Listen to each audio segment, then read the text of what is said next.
ఎందుకు ఎక్కువ మంది విద్యార్థులు 30 రోజుల్లోనే తమ లక్ష్యాలను వదిలేస్తారు? జనవరి 1వ తేదీ ప్రతిజ్ఞ చేస్తారు, ఇప్పటి నుంచి ప్రతిరోజు ఉదయం 5 గంటలకు లేస్తాను, ఇకపై మొబైల్ తక్కువ, రోజుకు 4 గంటలు చదువుతాను. 30 రోజులు పూర్తి కాకముందే అలారం మోగుతుంది, స్నూజ్ నొక్కేస్తారు, పుస్తకం తెరుస్తారు, 5 నిమిషాల్లో మొబైల్ తీసుకుంటారు. లక్ష్యం కాగితం మీద మిగిలిపోతుంది. ప్రశ్న ఒకటే, విద్యార్థులు నిజంగా బలహీనులా లేక వారి లక్ష్యాల పద్ధతి తప్ప? ఇది అలసత్వం కాదు, ఇది మన మెదడు పని చేసే విధానం కదా, ఇది భావోద్వేగాల కదా, ఇది శాస్త్రం చెప్పే నిజం. ఈ వీడియోను మీరు విద్యార్థులా చూస్తున్నారా లేదా ఒక తల్లిదండ్రులా చూస్తున్నారా? ఏమైనా సరే ఒక చిన్న అభ్యర్థన, మీకు ఉపయోగపడితే లైక్ చేయండి, షేర్ చేయండి మరియు సబ్స్క్రైబ్ చేయండి. మన పిల్లల బంగారు భవిష్యత్తు కోసం నిజాలు తెలుసుకోవాలి. ఇప్పుడు 30 రోజుల్లో లక్ష్యాలు ఎందుకు కూలిపోతాయో లోతుగా అర్థం చేసుకుందాం.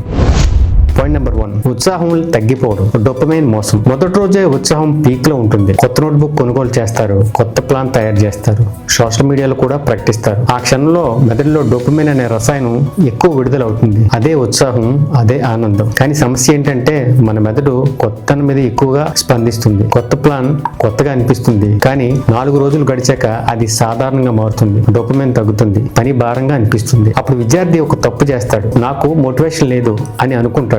నిజానికి మోటివేషన్ తగ్గలేదు, మెదడు కొత్తదనం కోల్పోయింది అంతే. లక్ష్యం అంటే ఇప్పుడు ఉత్సాహం ఉండడం కాదు, ఒక దశ తర్వాత అది అలవాటుగా మారాలి. కానీ చాలా మంది ఉత్సాహం తగ్గగానే లక్ష్యాన్ని వదిలేస్తారు, ఎందుకంటే వాళ్ళు భావిస్తారు ఇది నాకు సరిపోదు. ఇక్కడే మార్పు అవసరం. ఉత్సాహం తాత్కాలికం, వ్యవస్థ శాశ్వతం. డోపమైన్ మీద ఆధారపడితే లక్ష్యం 30 రోజులు కూడా దాటదు.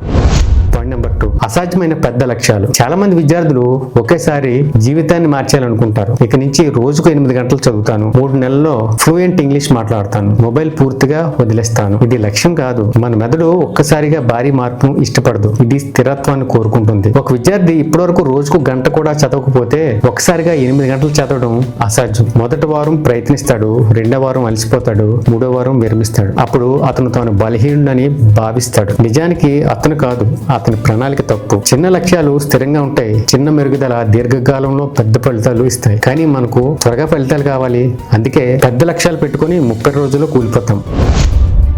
పాయింట్ నెంబర్ 3, స్పష్టత లేకపోవడం. నేను టాపర్ అవ్వాలి, నేను సక్సెస్ అవ్వాలి, నేను బాగా చదవాలి. అవి లక్ష్యాలు కాదు, అవి కోరికలు. లక్ష్యం అంటే స్పష్టత, ఎప్పుడు, ఎంత, ఎలా, ఎందుకు. స్పష్టత లేని లక్ష్యం దిశ లేని ప్రయాణం లాంటిది. విద్యార్థి 2 వారాలు చదువుతాడు, కానీ ఎక్కడికి వెళ్తాడో తెలియదు, పురోగతి కనిపించదు, అప్పుడు నిరాశ వస్తుంది. స్పష్టమైన లక్ష్యం ఉంటే చిన్న పురోగతి కూడా కనిపిస్తుంది, అది మోటివేషన్ పెంచుతుంది. స్పష్టత లేకపోతే 30 రోజుల తర్వాత లక్ష్యం కూలిపోవడం సహజం.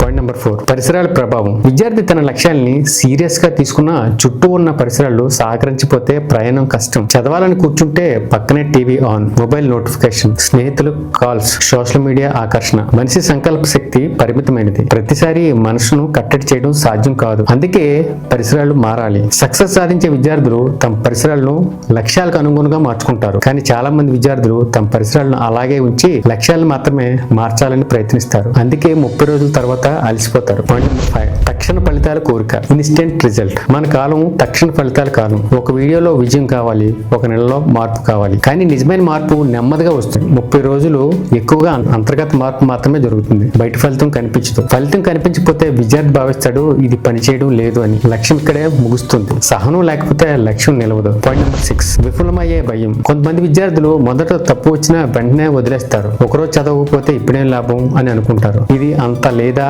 ఏమీ కాదు అనే ఆలోచన. ఒకరోజు తప్పు చేసావంటే ప్రయాణం ముగిసిందా? క్రమశిక్షణ అంటే ఇప్పుడు తప్పు చేయకపోవడం కాదు, తప్పు చేసినా తర్వాత మళ్ళీ ప్రారంభించడం. ఈ భయాన్ని జయించకపోతే లక్ష్యం 30 రోజుల్లోనే కూలిపోతుంది. పాయింట్ నెంబర్ 7, సామాజిక పోలిక. సోషల్ మీడియాలో ఇతరుల వీడియోలు చూస్తూ మన ప్రయాణాన్ని చిన్నదిగా భావిస్తాం. అతను ముందు ఉన్నాడు, నేను వెనకబడ్డాను. ఈ పోలిక మన ఆత్మవిశ్వాసాన్ని దెబ్బతీస్తుంది, మన పురోగతిని గుర్తించకుండా చేస్తుంది. ప్రతి విద్యార్థి ప్రయాణం వేరు, కానీ పోలిక వల్ల లక్ష్యం మీద దృష్టి తప్పుతుంది. 30 రోజుల తర్వాత మనసు అలసిపోతుంది. పాయింట్ నెంబర్ 8, గుర్తింపు మార్పు లేకపోవడం. అత్యంత ముఖ్యమైన కారణం ఇదే. చాలా మంది లక్ష్యాన్ని మార్చాలని చూస్తారు, కానీ తన గుర్తింపు మార్చరు. నేను చదవాలి అనే ఆలోచన తాత్కాలికం, నేను క్రమశిక్షణ గల వ్యక్తిని అనే గుర్తింపు శాశ్వతం. లక్ష్యం చర్యను మార్చుతుంది, గుర్తింపు వ్యక్తిత్వాన్ని మార్చుతుంది. విద్యార్థి తనను తాను ఎలా చూస్తాడో అదే అతని ప్రవర్తన అవుతుంది. గుర్తింపు మారకపోతే లక్ష్యం 30 రోజులు దాటదు. కన్క్లూజన్, 30 రోజుల్లో లక్ష్యం వదిలేయడం బలహీనత కాదు, అవగాహన లోపం. మెదడు పనిచేసే విధానం అర్థం చేసుకోకపోవడం. పద్ధతి తప్పడం. ఉత్సాహం తగ్గుతుంది, ఫలితం ఆలస్యం అవుతుంది,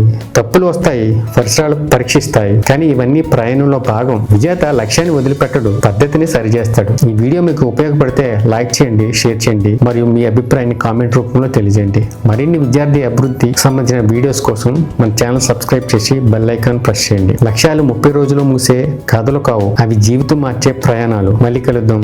until then, Varaprasad signing of.